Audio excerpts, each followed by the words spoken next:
4 دنوں سے فریج میں رکھے انڈے، ڈبل روٹی اور دودھ پر گزارا کر رہی تھی، اور یہ سب بھی یقیناً معیز ہی کی مہربانی کی وجہ سے یہاں رکھا گیا تھا۔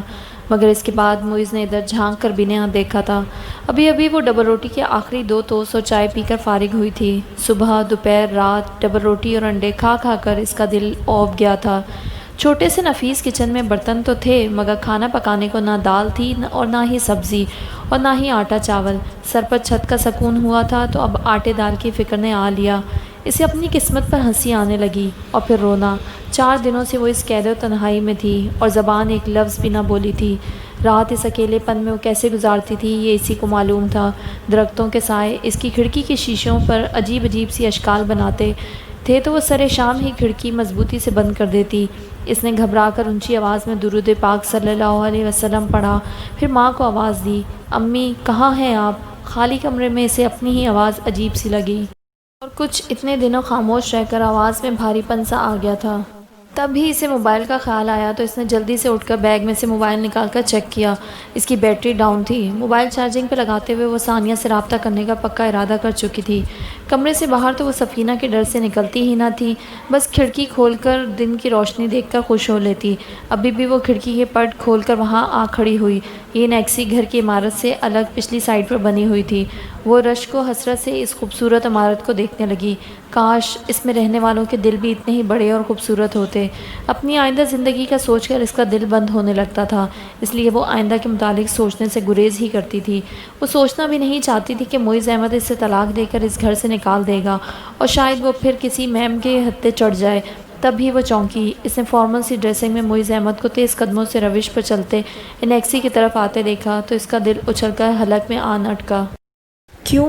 اسے کیا طلاق دینی نہیں آتی؟ ثانیہ نے ٹیبل کی سطح پر بازو ٹکاتے ہوئے اطمینان سے پوچھا تو وہ بے بسی سے اسے دیکھنے لگا۔ دوستوں کے راز بتایا نہیں کرتے، مگر دوستوں کو بتا دیا کرتے ہیں، وہ اس کا حوصلہ بڑھاتے ہوئے بولی۔ اون نے گہری سانس بھری۔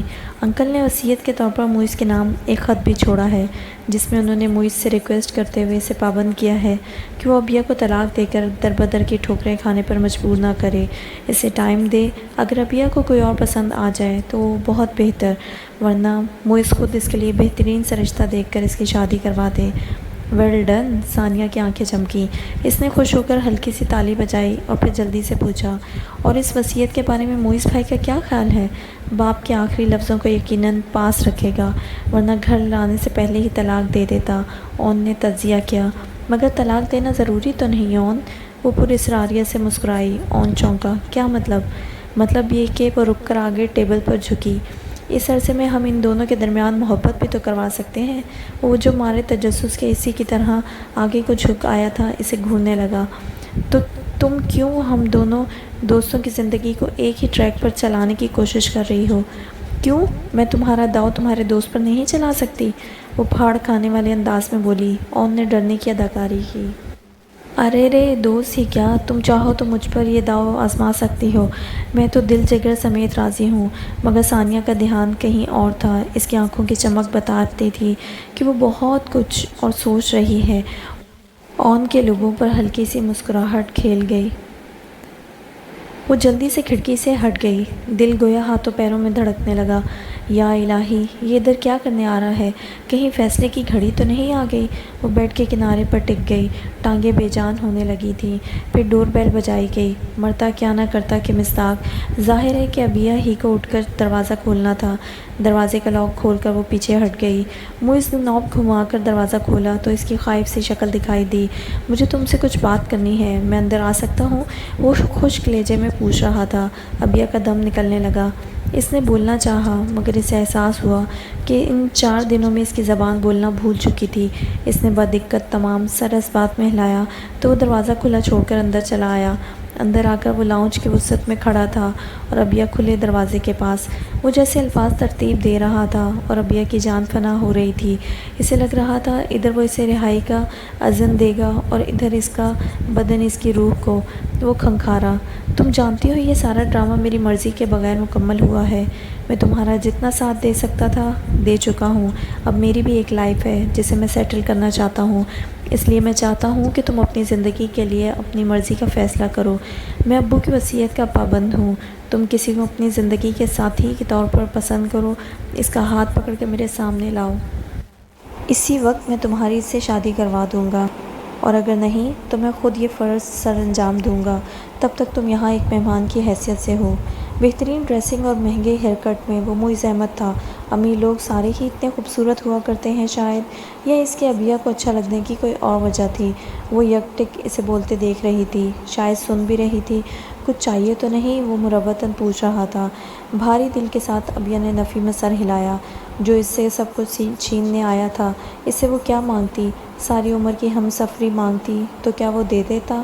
نہیں نا، تو پھر وہ اللہ سے ہی سب کچھ مانگنا چاہتی تھی۔ ابیہ چونکی، وہ جا چکا تھا۔ وہ تیزی سے دروازے کی طرف بڑھی۔ وہاں سے گھر کا پورچ دکھائی دیتا تھا۔ وہ اپنی گاڑی کی طرف بڑھ رہا تھا، یقیناً کسی فنکشن یا پارٹی میں جا رہا تھا۔ ابیہ نے دروازہ بند کر کے اس سے ٹیک لگا لی۔ اس کا تنفس تیز تھا اور دل میں تکلیف دہ احساس، اپنی پسندیدہ چیز کھو دینے کا۔ اس نے جاگتے ذہن کے ساتھ اپنی کیفیت کا تجزیہ کرنا چاہا، کچھ جاننے کی کوشش کی۔ یہ معیز احمد کی شخصیت کی کشش تھی، ان کے مابین میں بندھے رشتے کا احساس تھا، یا فقط ایک چار دیواری کا لالچ؟ مگر وہ کچھ سمجھ نہیں پائی۔ وہ کھانے کی میز پر پہنچا تو ہاٹ ٹاپک تھا تایا جان کے گھر سے آنے والا شادی کارڈ۔ آؤ آن، امی نے اسے دیکھ کر کہا تو ابا نے اسے اینک کے اوپر سے گھور کر دیکھا۔ پہلے برخوردار سے یہ پوچھو کہ ساری شام کہاں گزار کر آیا ہے؟ 4 بجے ضروری کام کہہ کر گیا تھا اور اب آ رہا ہے۔ چلو بچوں، جلدی سے کھانا ختم کرو۔ اس نے ثنا اور عبداللہ کو ڈانٹتی آسمہ بھابھی کی مسکراہٹ اچھی طرح دیکھی تھی۔ وہ کرسی گھسیٹ کر بیٹھتے ہوئے منمنایا، دوست کے ساتھ چائے پینے گیا تھا ابا۔ لو جی، بات ختم تو کیا ہوتی، نئے سرے سے شروع ہوئی۔ اون کے سامنے بریانی کی ڈش رکھتی امی کا بے اختیار اپنے ماتھے پر ہاتھ مارنے کا جی چاہا، ورنہ شاید اون کو تو ایک لگا ہی دیتی۔ واہ، خوب، بہت خوب۔ ابا کی تو گویا کرسی میں کیلیں اگائیں، یعنی اپنا ریسٹورنٹ چھوڑ کر یہ موصوف اپنے دوست کو کہیں اور چائے پلوانے لے گئے تھے۔ وہ بھڑک کر بولے۔ اون کو بھی فی الفور اپنی غلطی کا احساس ہوا کہ والد محترم کے سامنے یہ اعتراف ایک اعتراف جرم بن سکتا تھا۔ آسمہ بھابھی ماحول کی گرما گرمی دیکھ کر بچوں کو کھانا ختم کروا کر اندر دھکیلنے لگی۔ چاچو کی ہونے والی متوقع بے عزتی ان پر برا اثر ڈال سکتی تھی۔ خود تو وہ وہیں ڈٹ کر بیٹھتی، پورا شو دیکھتی۔ اپنے ریسٹورنٹ میں چائے پلواتا تو لگتا فری میں بھگتا رہا ہوں۔ اس نے صفائی پیش کی۔ امی نے فوراً اس کی تائید کی۔ ہاں بالکل ٹھیک کہہ رہا ہے۔ کیا خاک ٹھیک کہہ رہا ہے؟ یہ تو وہی لطیفہ ہوا کہ کسی نے پوچھا کہ ڈاکٹر صاحب کہاں ہیں، پتہ چلا موصوف اپنی دوا لینے کسی اور ڈاکٹر کے پاس گئے ہیں۔ غصے میں ابا اچھے خاصے طنز نگار بن جایا کرتے تھے۔ ہاں یہ بھی ٹھیک ہے۔ بیچاری امی، پہلے تو ابا کی بیوی تھی نا، کمزور لہجے میں بولی۔ ایسے تو کاروبار پر برا اثر پڑتا ہے بیٹا، بڑا بیوقوف دوست تھا جو یہ سمجھتا۔ خر دماغ کہیے، اون جھنجھلایا۔ ایک تو مجال تھی جو اس گھر میں کوئی بات راز ہی رہ جاتی۔ پھر منہ پھلا کر بولا، ان کی بھتیجی کو لے کر گیا تھا۔ ثانی کو؟ ابا کے تاثرات فی الفور بدلے۔ اچھا کیا، ذرا ہوا بدلی ہوگی تمہاری بھی۔ یہ کارڈ آیا ہے فراست کی طرف سے، ذرا دیکھ لو۔ واو، اون کا سر دھننے کو جی چاہا۔ کیسے منٹ میں ٹریک بدلا تھا ابا نے۔ وہ آسمہ بھابھی کے چڑھانے والی ہنسی نظر انداز نہیں کر پایا تھا۔ آپ کو بڑی ہنسی آ رہی ہے، دھیمی آواز میں دانت پیس کر کہا تو وہ شرارت سے بولی، میں تو ہمیشہ سے ہی خوش مزاج ہوں۔ انہیں ہلکا سا گھور کر اون نے سنہری عبارت سے سجا سرخ شادی کارڈ اٹھا لیا۔ تایا جان سے جائیداد کے تنازع کے بعد پوری فیملی ہی کے تعلقات خراب تھے۔ نہ تو یہاں سے کوئی آنا جانا تھا اور نہ ہی تینوں پھپھوؤں کے گھر سے، اور اب یوں کارڈ کا آنا چے معنی دارو۔ اچھا تو نازیہ موٹو کی شادی ہو رہی ہے، اس نے اونچی آواز میں تبصرہ کیا۔ ابا نے کھنکارتے ہوئے چشمے پر سے گھورا۔ وہ فوراً شرافت کے جامے میں آ گیا۔ تو اب کیا کرنا ہے؟ میں تو کہہ رہی تھی ختم کریں اس بلا سبب ناراضگی کو۔ ان کی طرف سے بیک آؤٹ تھا، انہوں نے خود ہی دوستی کا ہاتھ بڑھا دیا۔ امی دل کی بہت صاف تھیں، ورنہ تائی جان کے ساتھ گزارا ماضی بہت تکلیف دہ تھا۔ مگر یہ بھی تو دیکھو کہ تاریخ چن کے وہی رکھی ہے جو تمہاری بھتیجی کی شادی کی ہے۔ ابا نے ان کی توجہ دلائی۔ خاندان میں کبھی کبھار ایسا ہو ہی جاتا ہے، مگر کوئی حل نکل ہی آتا ہے۔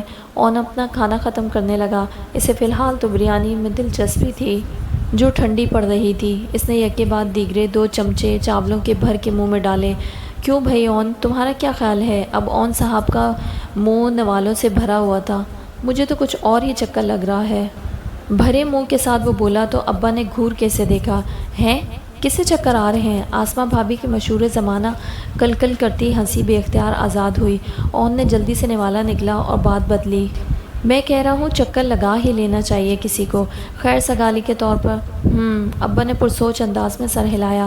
بہنوں سے مشورہ کرتا ہوں پہلے، پھر دیکھتے ہیں۔ ابا کارڈ جاتے ہوئے ساتھ لے گئے۔ آپ کا مقدمہ تو میں شمون بھائی کی عدالت میں فرانس میں پیش کروں گا۔ اون نے ان کے جاتے ہی بھابھی کو دھمکایا تو وہ ہنسی۔ یہ بھی کر دیکھو، اور اپنی رازداری کی ملاقاتوں کا بھی حال لازمی بتانا۔ خاک رازداری، جس کا بھانڈا پھوڑنا بھی پڑے تو والد محترم کے سامنے۔ وہ جلا بھنا تھا۔ ثانی کیسی ہے؟ لے ہی آتے اسے؟ امی نے پیار سے پوچھا۔ ہاں، اس کے ساتھ تو ضرور ہی آتی، بھابھی نے مذاق اڑایا۔ دیکھنا آپ، کچے دھاگے سے بندھی آئے گی۔ اون کے ہونٹوں پر بڑی پیاری مسکراہٹ تھی اور انداز میں پرتیقن دعویٰ۔ بھابھی نے دل ہی دل میں آمین کہا، مگر دیور کو چڑھانا بھی تو ضروری تھا، اس لیے گہری آہ بھری وہ انہیں گھور کر رہ گیا۔ ابیہا کی کال بہت غیر متوقع تھی۔ واپس آ کر وہ اپنے کپڑے نکال کر فوراً نہانے گھس گئی۔ اسے رہ رہ کر اون کے ساتھ اپنے یوں بیکار حلیے میں جانے پر افسوس ہو رہا تھا، مگر اس سے بھی زیادہ غصہ اسے اس افسوس پر آ رہا تھا۔ میں کیوں اتنا کانشیس ہو رہی ہوں؟ چاہے جو مرضی سوچتا پھرے، میری بلا سے۔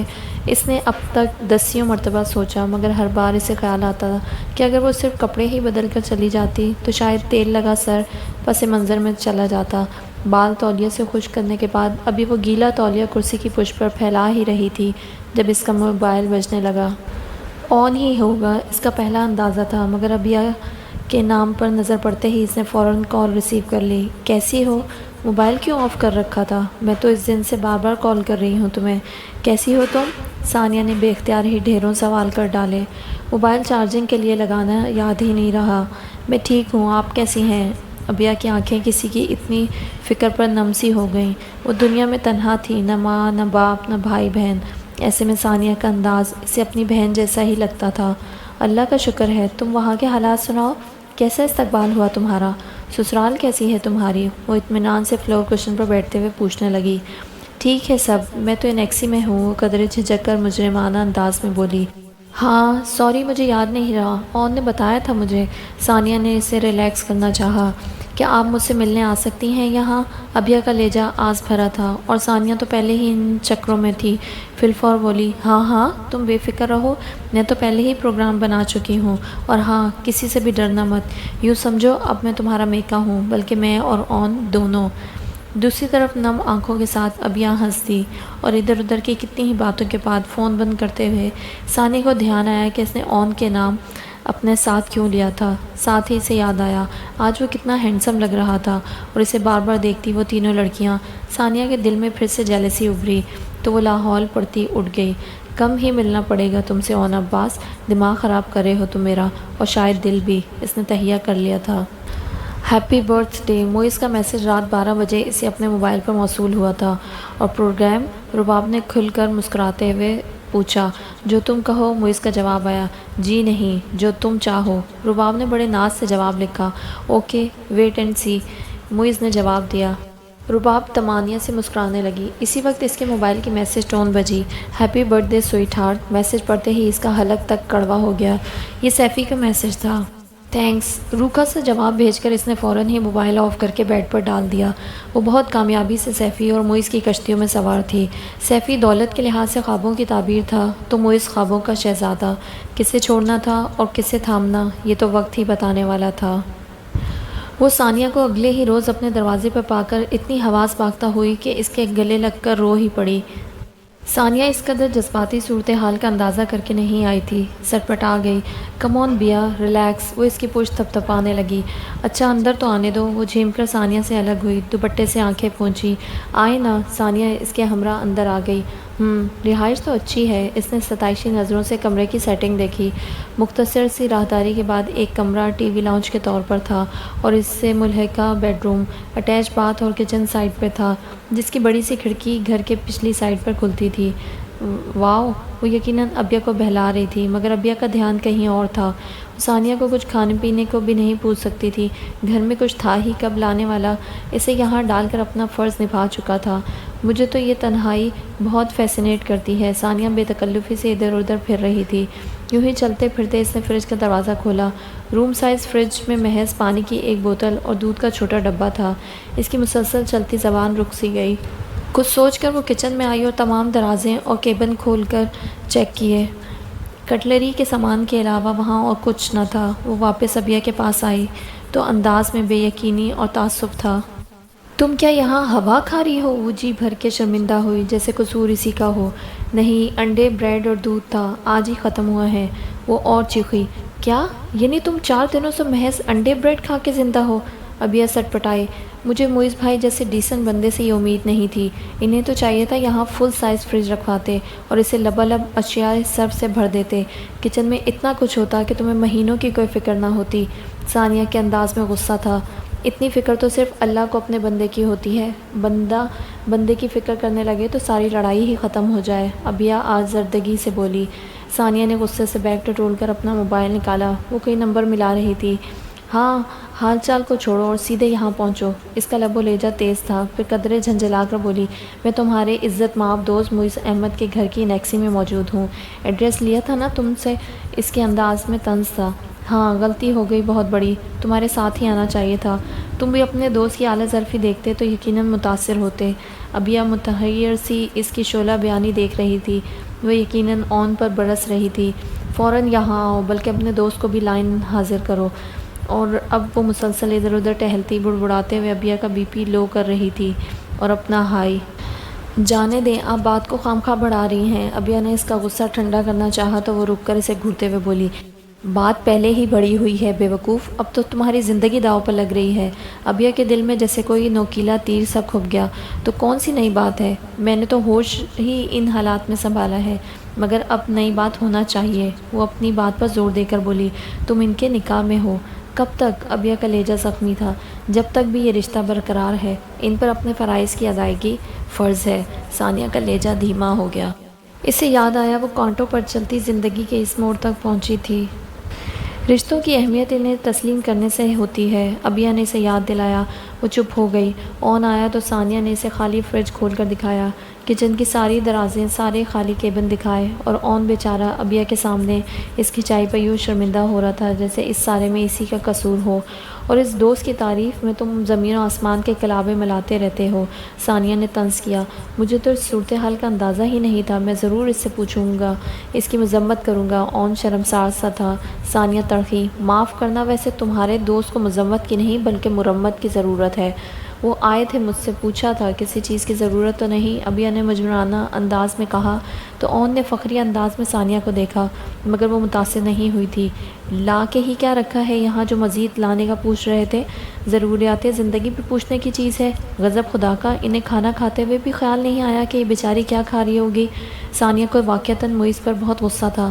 اچھا، تم تمام چیزوں کی لسٹ بناؤ، میں خود لا کے دیتا ہوں، معیز سے بھی بات ہو جائے گی، اون نے شرافت سے کہا، اور پھر وہ دونوں بیٹھ کر فریج اور کچن میں بھری جانے والی چیزوں کی لسٹ بنانے بیٹھ گئے۔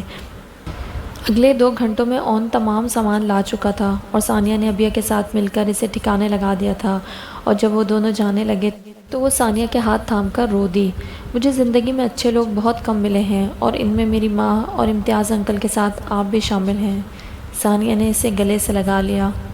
تم بے فکر رہو، انشاءاللہ سب ٹھیک ہو جائے گا، کھاؤ پیو اور جان بناؤ، تبھی حالات کا مقابلہ کر سکو گی۔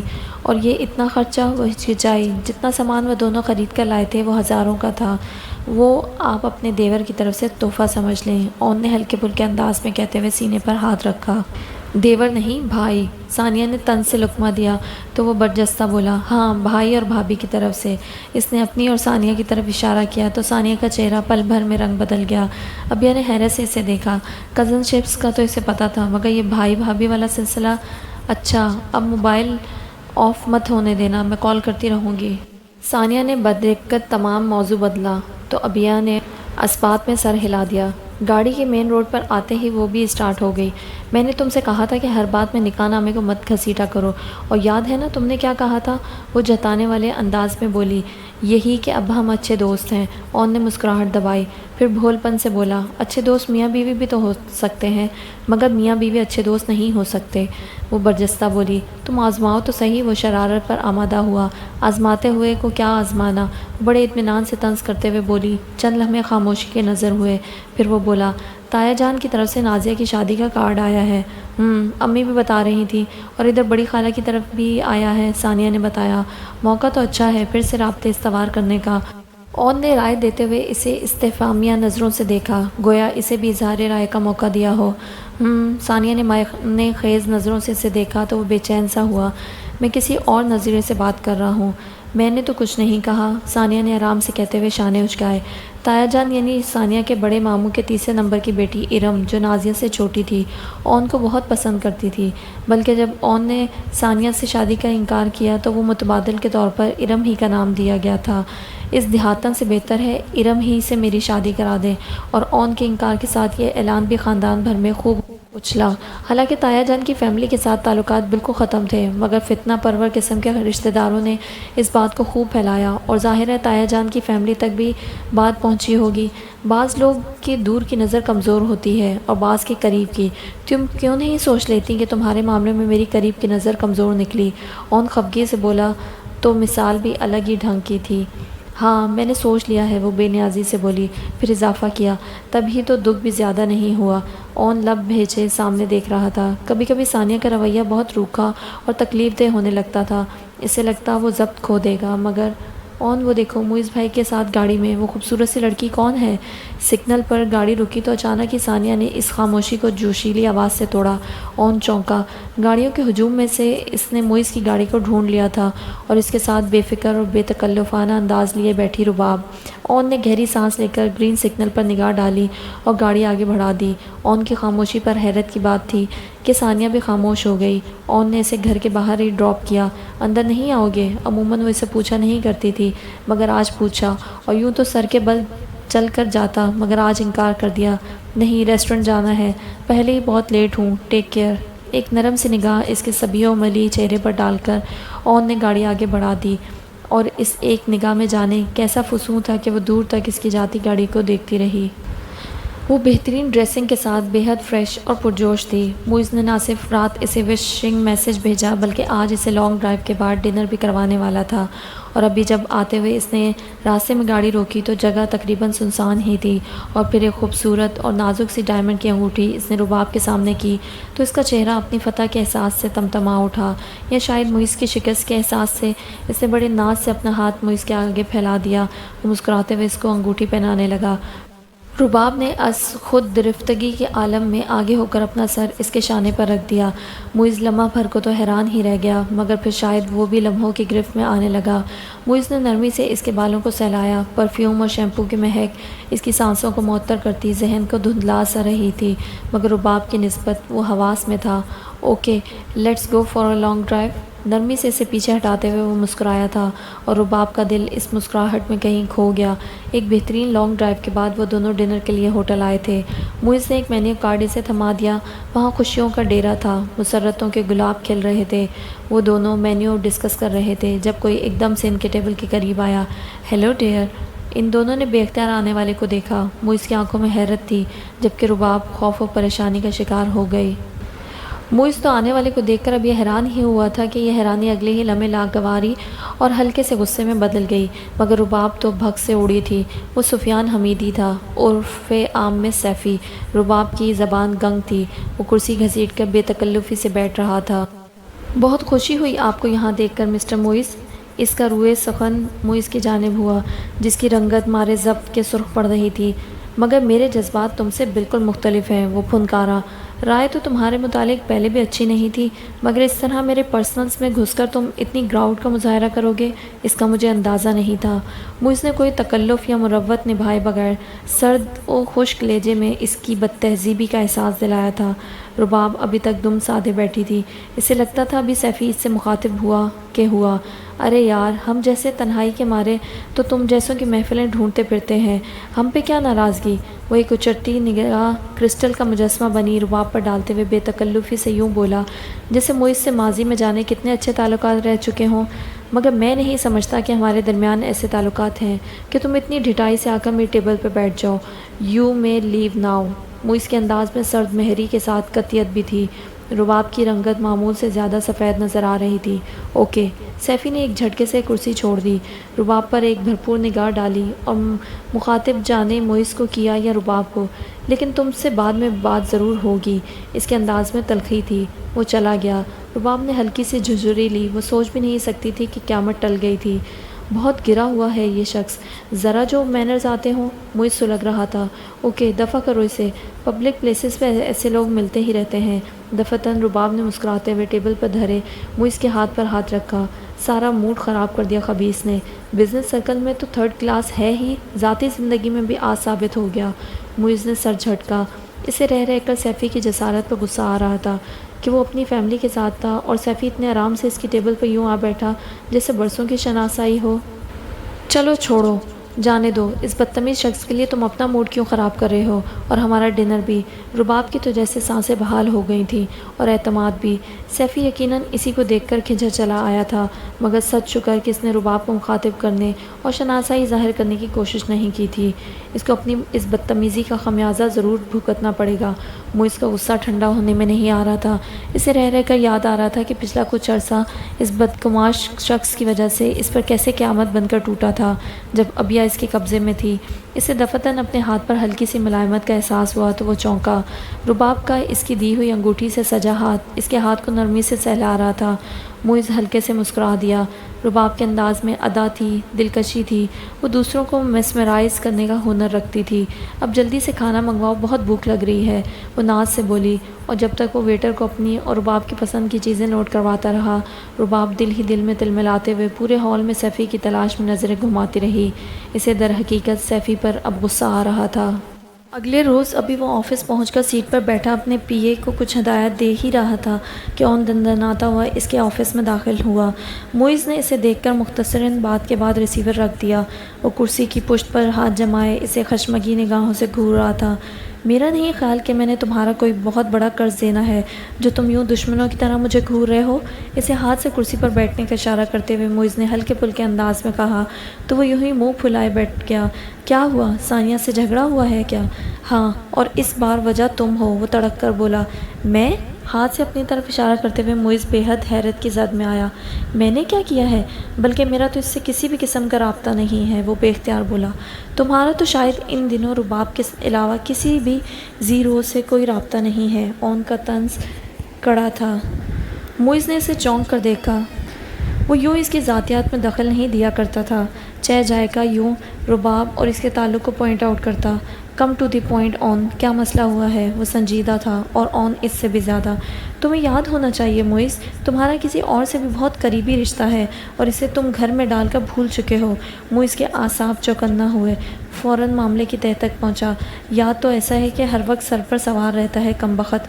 اس نے دانت پیسے، پھر دونوں ہاتھ ٹیبل کی سطح پر مارتے ہوئے بولا، مگر میں اسے بھولنا چاہتا ہوں، لیکن تم یہ مت بھولو کہ وہ ایک انسان بھی ہے جسے کھانے پینے اوڑھنے پہننے کی حاجت بھی ہے۔ اس کی بات کاٹ کر اون نے اونچی آواز میں کہا۔ معز چپ ہو گیا۔ اسے یکلخت ہی اپنی بے حسی کا احساس ہوا۔ جانتے ہو، جب ثانی نے مجھے وہاں بلایا تو اس کے پاس کھانے اور پینے کے لیے پانی کے علاوہ کچھ بھی نہیں تھا۔ اون کے اعصاب واقعی ابیا کی حالت کا اندازہ کر کے متاثر ہوئے تھے۔ میں نے کچھ چیزیں اس کے فریج میں رکھوائی تو تھیں، معز نے کہا۔ ہاں، انڈے، دودھ اور بریڈ، اون نے تلخی سے کہا، پھر طنزاً پوچھنے لگا، ویسے تمہیں اگر ان 3 چیزوں پر زندہ رہنا پڑے تو صبح دوپہر شام کتنی بار کھا سکتے ہو، اور کتنے دنوں تک؟ تو تمہیں اسے اپنا وکیل بنا کر بھیجا ہے؟ معز نے کرسی کی پشت سے ٹیک لگاتے ہوئے طنزیہ انداز میں اسے دیکھا۔ بالکل نہیں، اون نے قطعیت سے کہا، پھر بولا، لیکن اگر بھیجتی بھی تو بالکل درست کرتی۔ میں تو ثانی کے سامنے شرمندہ ہوتا رہا۔ ایسا بے حس دوست ہے میرا، اس زبردستی کے رشتے نے ہی مجھے بے حس بنایا ہے۔ اون، اس سے کہہ دو اور تم بھی جان لو کہ مجھے اس میں 0% بھی دلچسپی نہیں ہے، وہ بے اعتنائی سے بولا۔ ویری ویل، اور جو انکل نے اس کا خرچہ باندھا تھا، اس کا کیا کیا تم نے؟ اون نے بھی بالکل اسی کا انداز اپناتے ہوئے پوچھا تو لمحہ بھر کو اپنی یادداشت کو کوس کر رہ گیا۔ اصولاً تو ابیا کو گھر لاتے ہی اس ماہ کا بلکہ پچھلے کئی ماہ کا خرچہ اس کے ہاتھ میں تھما دینا چاہیے تھا۔ جب سے انکل کی وصیت قابل عمل ہوئی ہے تب سے اس کا خرچہ بھی سٹارٹ ہو چکا ہے، مگر افسوس، اون واقعی متاسف تھا۔ اوکے، مانتا ہوں مجھ سے غلطی ہو گئی ہے، مگر آج اس کو رقم پہنچا دوں گا اور سرون سے کہہ کر کچن کا سامان بھی کام کی مصروفیت میں دھیان نہیں گیا میرا۔ معیز نے گویا جان چھڑانا چاہی۔ صرف رقم بھجوا دینا، باقی کا سامان میں اور ثانی لے آئے تھے، اون نے بغیر جتائے اسے بتایا۔ اس پہ کتنا خرچہ آیا؟ معیز نے یوں پوچھا جیسے ابھی چکانا چاہتا ہو، مگر اون نظر انداز کر گیا۔ پیسوں کو دفع کرو معیز، یہ ایک جیتی جاگتی زندگی کا سوال ہے۔ وہ پہلے بھی تکلیف میں تھی، اب بھی قابل رحم زندگی گزار رہی ہے۔ تو کس نے کہا ہے اسے گزارنے کو؟ وہ پرزور انداز میں بولا تو انداز میں سچائی تھی۔ میں نے اسے صاف لفظوں میں کہہ دیا ہے کہ وہ اپنی مرضی سے جو چاہے فیصلہ کرے، میں طلاق دینے کے لیے ایک لمحہ بھی نہیں لگاؤں گا۔ معیز کے انداز پر اون چپ سا ہو کر اسے دیکھنے لگا۔ کئی ثانیوں کے بعد وہ بول پایا، میں نے تمہارا یہ شفاف روپ پہلے کبھی نہیں دیکھا معیز، اور نہ ہی تمہیں کبھی اس خانے میں فٹ کر کے سوچا تھا۔ فار گاڈ سیک اون، میرے گھریلو مسائل کو ہماری دوستی کے درمیان مت لاؤ، معیز نے تیز لہجے میں کہا۔ مگر اون کا دل خدا نے کسی اور مٹی سے بنایا تھا۔ اس نے غلطی کی تو ثانی سے معافی مانگنے میں ذرا سی بھی دیر نہیں کی، اور اب اگر وہ اسے سزا دے رہی تھی تو وہ خندہ پیشانی سے بھگتنے کو تیار تھا۔ مگر معیز، وہ انا پرست دل کا مالک تھا، غلطی پہ غلطی کیے جانے والا۔ ابیت سے شادی کرنا اگر یہ غلطی تھی، اول تو وہ یہ غلطی ہی نہ کرتا، اور اگر کر ہی لی تھی تو اب اسے سنوارنے کے بجائے بگاڑ رہا تھا۔ اور اگر وہ اپنی مرضی کا فیصلہ کر لے اور تمہارے گھر سے نہ جائے تو؟ اون نے اسے یکٹک دیکھتے ہوئے پوچھا۔ اسے جانا ہی پڑے گا، ہر جگہ ہر کسی کے لیے نہیں ہوتی۔ معیز کا انداز بے حد پرسکون تھا، جیسے وہ پہلے سے ہی بہت کچھ سوچ کر فیصلہ کر چکا ہو۔ اون کا دل بھوجل ہو گیا تو وہ معیز کی آواز دینے پر بھی نہیں رکا، اور شام کو وہ دان پیستا تل ملاتا ہوا ابیا کے سامنے موجود تھا۔ وہ ایک معصومانہ سے احساس سے لبریز، قدر اہتمام سے اپنے لیے شام کی چائے کے ساتھ 2 سینڈوچز بنا کر ٹی وی کے سامنے بیٹھی تھی۔ آج پہلی بار اس انیکسی میں اس کے ہاتھ نے ٹی وی کے ریموٹ کو چھوا تو ٹی وی لاؤنج جیسے زندگی کی آواز سے گونج اٹھا، جس کے احساس کو کم کرنے کے لیے اس نے بیرونی دروازہ کھول دیا تھا۔ مگر اسے قطعاً امید نہ تھی کہ معیز احمد یوں دندناتے ہوئے سر پر آن کھڑا ہو جائے گا۔ بہت خوب، میری زندگی برباد کرنے کے بعد یہاں جشن منایا جا رہا ہے۔ منہ سے لگا گرم چائے کا کپ چھلکتے چھلکتے بچا۔ ابیا کی رنگت فک ہو گئی۔ اس نے بمشکل کپ کو میز پر رکھا، وہ عین اس کے سر پر کھڑا تھا۔ میری زندگی کو تو بربادی کے راستے پر ڈال ہی دیا ہے تم نے، اور اب کیا چاہتی ہو؟ وہ جیسے بڑے ضبط کا مظاہرہ کر رہا تھا، مگر اس کے لب و لہجے کی تلخی کو ابیا نے اپنی رگ رگ میں اترتا محسوس کیا۔ میں نے کیا ہے؟ زیادہ معصوم بننے کی ضرورت نہیں، معیز نے دانت پیسے۔ مانتا ہوں کہ مجھ سے غلطی ہو گئی، میں تمہاری ضروریات کا خیال نہیں رکھ پایا، مگر میں اس روز آیا تھا، تم سے پوچھا بھی تھا کہ کچھ چاہیے تو نہیں؟ پھر تم نے اس معاملے میں اون اور ثانیہ کو کیوں انوالو کیا؟ ان سے مدد مانگ سکتی ہو، مجھ سے نہیں۔ اس کا لب و لہجہ شعلہ بار تھا۔ ابیا نے معیز کو واسطہ پڑھنے کے بعد ہی اس سے ہمیشہ اسی طرح دیکھا تھا، شدید تر غصے، ماتھے پر تیوریاں اور لب و لہجہ شعلہ بار۔ وہ خود کو بدقسمت سمجھتی تھی، اس نے اپنی زندگی میں مرد کا اچھا رویہ دیکھا ہی نہیں تھا۔ اب بھی اس کا دل پتے کی طرح کانپنے لگا، ہاتھ پیروں سے گویا جان نکلنے لگی۔ چند لمحوں تک خاموش رہ کر معیز نے جیسے اپنے آپ کو ٹھنڈا کیا۔ اگر میں تمہارا برا چاہتا تو کبھی تمہیں ڈھونڈ ڈھانڈ کے یہاں نہ لاتا، مگر میں اپنے مرے ہوئے باپ کی آخری وصیت کو پورا کرنا چاہتا تھا۔ معیز نے ہاتھ میں تھامی نوٹوں کی گڈی صوفے پر پھینکی تو وہ یوں بدک کر اٹھی جیسے اس کے پاس سانپ آ گرا ہو۔ تمہیں گھر بیٹھے اپنا حق ملتا رہے گا، مگر میں یہ کبھی نہیں پسند کروں گا کہ تم میرے رشتوں کو خراب کرو۔ انگلی اٹھا کر کسیلے انداز میں کہتا وہ جیسے دندناتا ہوا آیا تھا ویسے ہی چلا گیا۔ یا اللہ! نوٹوں کی گڈی صوفے پر پڑی اس کا منہ چڑھا رہی تھی، اور اس گڈی کے ساتھ ربر بینڈ میں جکڑی ایک چیک بک۔ اس نے بے اختیار بیٹھتے ہوئے چیک بک کو نوٹوں سے الگ کیا۔ یہ اس کی اسی پرانے بینک اکاؤنٹ کی نئی چیک بک تھی جو امتیاز احمد نے اس کے نام پر کھلوایا تھا، اور جس سے ہاسٹل اور کالج کی فیس ادا کرنے کے لیے وہ ساری رقم نکلوا چکی تھی، اور جہاں سے اس کی بدقسمتی کا آغاز ہوا تھا۔ اس نے گہری سانس بھری اور چیک بک کو کھول کر دیکھنے لگی۔ اسے ایک جھٹکا لگا۔ 50 لاکھ! شاید اسے صفر گننے میں غلطی ہوئی تھی۔ ابیا نے اکائی دکائی کر کے بچوں کی طرح ان ہندسوں کو بار بار گنا، مگر ہر بار وہ 6 صفر ہی تھے۔ اس کے ہاتھوں پیروں میں سنسناہٹ دوڑ گئی۔ اس نے بے اختیار چیک بک بند کر کے باہر سے دیکھی، وہ اسی کے نام پہ تھی۔ یا اللہ! اس نے چیک بک نوٹوں کے پاس ڈال دی۔ اتنی رقم پا کر اس کا دل گویا دھڑکنا ہی بھول گیا تھا۔ وہ تیزی سے اٹھی اور موبائل اٹھا کر ثانیہ کو کال کرنے لگی۔ شام کی چائے پر خالہ نے اسے پھر سے اون کے حق میں کنونس کرنا شروع کیا تو ثانیہ نے گہری سانس بھری۔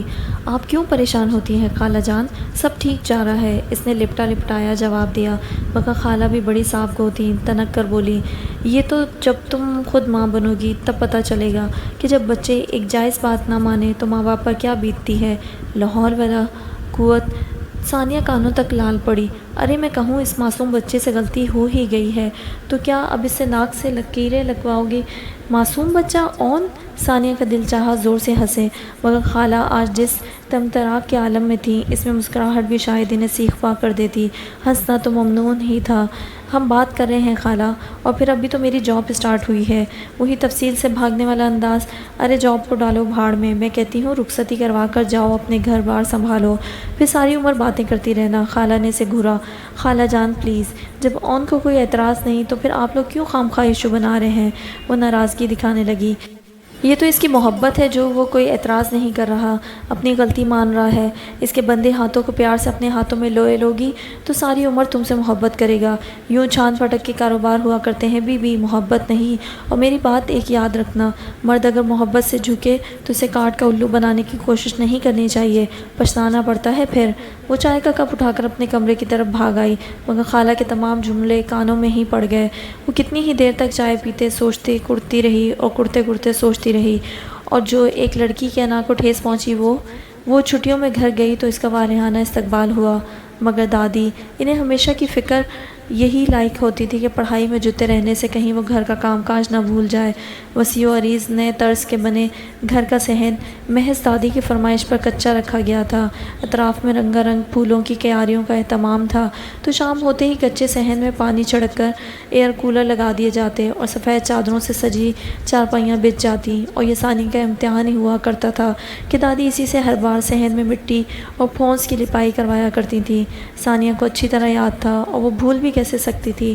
جس روز اون نے دیوڑی میں قدم رکھا، مٹی سے لتڑے ہاتھوں اور چہرے پر مٹی کی چھینٹوں کے ساتھ فرش کی لپائی کرتی، ثانیہ نے اسے یوں منہ اٹھائے صحن میں قدم رکھتے اور پھر اسٹیکرز کی طرح سلپ ہو کر عین صحن کے وسعت میں خود کو سنبھالتے دیکھا تو ہنسی آنے کے بجائے اسے غصہ آیا۔ اس نے سارا صحن ہی کھوٹ ڈالا تھا۔ وہ خوب چیخی چلائی، دادی دیکھ لیں آپ، میں اپنا کام کر چکی اور اب دوبارہ ہاتھ بھی نہیں لگاؤں گی۔ اتنی محنت پر آ کر موصوف نے پاؤں پھیر دیا۔ یہ ثانیہ تھی، اور اون کو جب پتہ چلا کہ یہ ثانیہ تھی تو وہ وہاں محض ایک ہی رات رکا۔ اگلی صبح وہ وہاں سے نکل بھاگا، اور پھر اس نے اس شادی کو نبھانے سے انکار کر دیا۔ بچپن کا وہ نکاح جس نے ثانیہ کو ایک ان دیکھی ڈوری سے باندھ رکھا تھا، یکلگ تھی کیسے جیسے کچا دھاگا بن گیا۔ بچپن سے لے کر اب تک ثانیہ کے رشتے کی طلبگار رشتہ داروں نے اون کے اس انکار کو خوب اچھالا۔ ثانیہ کے گھر پر آ کر دادی، امی اور ابا کو پرسے دیے، اور ساتھ ہی اون اور ارم کی پسندیدگی کا قصہ زبان زد عام ہوا۔ اور اب ثانیہ نے گہری سانس بھری۔ وہ لمحوں میں برسوں کا فاصلہ طے کر آئی تھی۔ کیا وہ اون جیسے جلد باز اور عجلت پسند شخص پر اعتبار کر سکتی تھی؟ وہ اون کو اسی انکار کی کسوٹی پر پرکھتی تو جواب ہمیشہ نفی میں آتا تھا۔ ثانیہ نے بلا ارادہ اپنا موبائل فون اٹھایا۔ ان باکس اون کے گڈ مارننگ اور گڈ نائٹ میسیجز سے بھرا ہوا تھا، اور دن میں جب بھی بقول اس کے تم یاد آتی ہو تو میسیج کر دیتا ہوں۔ ٹچ اسکرین پر حرکت کرتا اس کا انگوٹھا ایک میسیج پر تھما۔ نفی تم ہو نہیں سکتے، جمع سے تم کو نفرت ہے، تمہیں تقسیم کرتا ہوں، ضرب سی دل پر لگتی ہے۔ جمع ہونے کے لائق تم چھوڑا ہی کہاں ہے ہم دونوں کو اون عباس؟ وہ سلگی۔ اسے اپنا دل راکھ کا ڈھیر لگتا تھا، مگر یہ سلگنا اٹھا ٹھک جاتی تو کیا کوئی چنگاری ابھی باقی تھی؟ مگر وہ کھوج نہیں کرتی تھی، یا شاید کرنا نہیں چاہتی تھی۔ اس نے بے دلی سے موبائل ایک طرف ڈالا ہی تھا کہ وہ بج اٹھا۔ ثانیہ نے چونک کر موبائل اٹھایا اور ربیہ کا نمبر دیکھ کر فوراً کال اٹینڈ کر لی۔ کیسی ہو؟ سلام دعا کے بعد ثانیہ نے خوشی سے پوچھا۔ ٹھیک ہوں، آپ کیسی ہیں؟ اس کا لہجہ مدھم تھا۔ ثانیہ کی مسکراہٹ سکڑی۔ میں بھی ٹھیک ہوں، تم بتاؤ کیسے حالات جا رہے ہیں؟ پتہ نہیں، آج معیز آئے تھے، بہت غصہ کیا۔ وہ اٹکی۔ ثانیہ چوکنا ہوئی۔ کیوں؟ کس بات پہ غصہ کیا انہوں نے؟ یہی کہ میں نے آپ کو اس معاملے میں کیوں انوالو کیا، اور یہ جو گھر کی چیزیں منگوائیں ان پر۔ وہ بے بسی سے بولی۔ ہاں تو تم کہتی 100 دفعہ منگواؤں گی، ان کا کیا خیال ہے؟ تمہیں یوں بھوکا پیاسا مار کر اپنا راستہ صاف کر لیں گے؟ ثانیہ نے تیز لہجے میں کہا تو وہ گڑبڑا گئی۔ نہیں، وہ تو مجھے ڈھیر سارے پیسے دے کر گئے ہیں، اور ساتھ میں میرے اکاؤنٹ کی چیک بک بھی، اس میں 50 لاکھ روپے ہیں میرے نام۔ تو کون سا احسان کیا ہے تم پر؟ وہ متاثر ہونے کے بجائے بے اعتنائی سے بولی۔ یہ 50 لاکھ وہی ہیں جو انکل نے تمہارے لیے وصیت کیے تھے، اور باقی تمہارا ماہانہ 10,000 کے حساب سے خرچہ ہے، وہ بھی انکل کی وصیت کے مطابق، ورنہ یہ موصوف تو نان نفقے کی ذمہ داری سے مبرا ہیں۔ مگر میں اتنے پیسوں کو کیا کروں گی ثانیہ؟ وہ اتنی لاچاری سے بولی تو ثانیہ کو ہنسی آ گئی۔ اپنے گھر کو سنوارو، شاپنگ کرو، بیوٹی سیلون کے چکر لگاؤ، پتہ بھی نہیں چلے گا کہاں گئے۔ مجھے ان روپوں کی کوئی خوشی نہیں ہے ثانیہ، غم ہے تو یہ کہ کہیں وہ مجھے ٹھکرا نہ دیں۔ اس کی آواز بھیگنے لگی۔ ثانیہ سنجیدہ ہو گئی۔ کسی سے یک طرفہ محبت کرنا اور اس کے ساتھ زبردستی چمٹے رہنا ذلت کے سوا اور کچھ نہیں دیتا ابیہ۔ محبت تو نہیں ہے، وہ میرے شوہر ہیں، ابیہ لڑکھڑائی۔ میں تمہیں یہ بھی سمجھانا چاہتی تھی بیا، ابھی محبت کا کوئی چکر نہیں ہے۔ موئز کا رویہ اور حالات تم دیکھ رہی ہو، میری مانو تو وقت پر کوئی اچھا سا فیصلہ کر لو۔ ثانیہ نے بڑی محبت سے اسے سمجھایا۔ جن کی شادیاں ہوتی ہیں وہ کون سا پہلے آپس میں محبت کر رہے ہوتے ہیں، یہ تو وقت گزرنے کے ساتھ کا عمل ہے۔ ابیہ نے سادگی سے اپنا مطمع نظر پیش کیا، وہی کسی ایک کا ہی ہو کر رہنے کی چاہت، لیکن ان کے درمیان نفرت کا بھی رشتہ نہیں ہوتا ابیہ۔ وہ کہے بغیر نہ رہ سکی۔ ابیہ خاموش ہو گئی۔ اچھا اللہ حافظ۔ لمحہ بھر کے توقف کے بعد اس نے رابطہ منقطع کر دیا تو ثانیہ کو افسوس ہوا، ابھی شاید اتنی کھری باتوں کا وقت نہیں آیا تھا۔ سفینہ بڑی بے چینی سے اپنے کمرے میں ٹہل رہی تھی۔ جب سے ابیہ اس گھر میں آئی تھی ان کا بی پی ہائی رہنے لگا تھا۔ زارا ان کے لیے چائے لائی تو وہ ٹھٹکی۔ میں نے آپ سے کہا تھا آرام کریں اور آپ واک کیے جا رہی ہیں۔ زارا نے سائڈ ٹیبل پر چائے کا کپ رکھتے ہوئے خفگی دکھائی تو وہ اپنے بیڈ کے کنارے بیٹھتے ہوئے تلخی سے بولی، آرام اب رہا ہی کہاں ہے زندگی میں؟ بھلا ہو تمہارے باپ کا، عزت بھی سکون سے گزارنے نہیں دی مجھے۔ لا حول ولا قوت۔ ماں کی بنا سوچے سمجھے بولنے والی عادت کو زارا نے گڑبڑا دیا۔ کیا کیا سوچتی رہتی ہیں آپ؟ میں نے بہت کچھ سوچ لیا ہے۔ پہلے تو اس سے اس گھر کا حصہ واپس ہتھیانا ہے، اس کے بعد اسے دھکے دے کر یہاں سے نکالنا ہے۔ ان کی آنکھیں چمکی۔ مگر وہ یہ حصہ واپس دے گی کیوں؟ زارا نے محض ماں کا دل رکھنے کی خاطر موضوع میں دلچسپی لی، ورنہ اتنے دنوں سے وہ لڑکی نیکسی میں رہ رہی تھی اور کسی کو پتہ بھی نہیں تھا۔ ساری عمر بھی رہ لیتی تو شاید اس گھر کے اندر اس کی آواز تک داخل نہ ہو سکتی۔ مگر یہ تو سفینہ جانتی تھی کہ وہ کن انگاروں پر لوٹ رہی تھی۔ اندیکھے مناظر کو پردہ ذہن پر چلا چلا کر دیکھتی تو وہ تڑپتی رہتی، تو امتیاز احمد کو خوب کوسننے دیتی۔ امتیاز احمد کی ملکہ کو اس گھر کی ماسی نہ بنایا تو نام بدل دینا میرا، وہ پراسرار انداز میں بولی تو زارا نے چونک کر انہیں دیکھا۔ ان کے ہونٹوں پر عجیب سی مسکراہٹ تھی۔ وہ اون کے ساتھ ڈنر کے لیے آ تو گئی مگر شدید جھنجھلاہٹ کا شکار تھی۔